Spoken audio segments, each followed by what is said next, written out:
চট্টগ্রাম বিশ্ববিদ্যালয়ে কেন্দ্রীয় ছাত্র সংসদ নির্বাচনে সাইদ বিন হাবিব সাধারণ সম্পাদক পদে নির্বাচিত হওয়ায় কিশোরগঞ্জে মিষ্টি বিতরণ করা হয়েছে। বৃহস্পতিবার বেলা 11:30টায় তার প্রাক্তন মাদ্রাসা হয়বতনগর AU কামিল মাদ্রাসা প্রাঙ্গণে শিক্ষক ও শিক্ষার্থীদের মাঝে বাংলাদেশ ইসলামী ছাত্র শিবির জেলা শাখা মিষ্টি বিতরণ করে।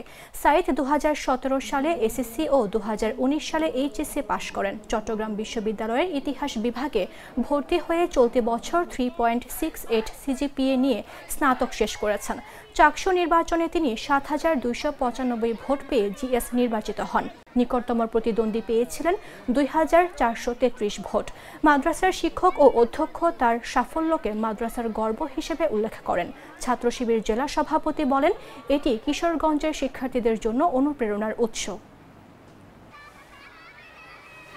বাংলাদেশ ইসলামী ছাত্র শিবির কিশোরগঞ্জ জেলার সাবেক জনশক্তি সাইদ বিন হাবিব ভাই GS পদে নির্বাচিত হয়েছেন। আলহামদুলিল্লাহ, সেই উপলক্ষে আমাদের কিশোরগঞ্জবাসীর মধ্যে একটা উৎসাহ উদ্দীপনা আমেজ বিরাজমান। সেই আমেজকে আরও ত্বরান্বিত করার জন্য আজকে ছাত্র শিবিরের পক্ষ থেকে সকল ছাত্র শিক্ষকদেরকে আমরা মিষ্টিমুখ করিয়েছি। আসলে সাইদ বিন হাবিব সম্পর্কে কি বলবো, এত অমায়িক ছিল, সবার সাথে এত সুন্দর মিশতো, সকল শিক্ষকদের এত সুন্দর সম্মান করতো। আসলে যাদের লক্ষ্য থাকে জীবনে ভালো করবে, তারা আসলে সব কিছু মিলেই চলাফেরা করার চেষ্টা করে। সাইদ বিন হাবিব আমাদের হয়বতনগর AU কামিল মাদ্রাসার 19 ব্যাচের ছাত্র।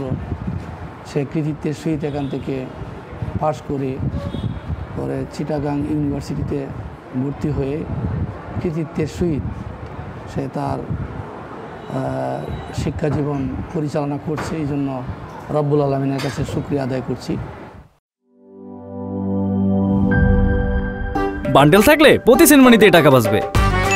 বিকাশ সেনমানি বান্ডেল কিনে জিতুন প্রতি লেনদেনে।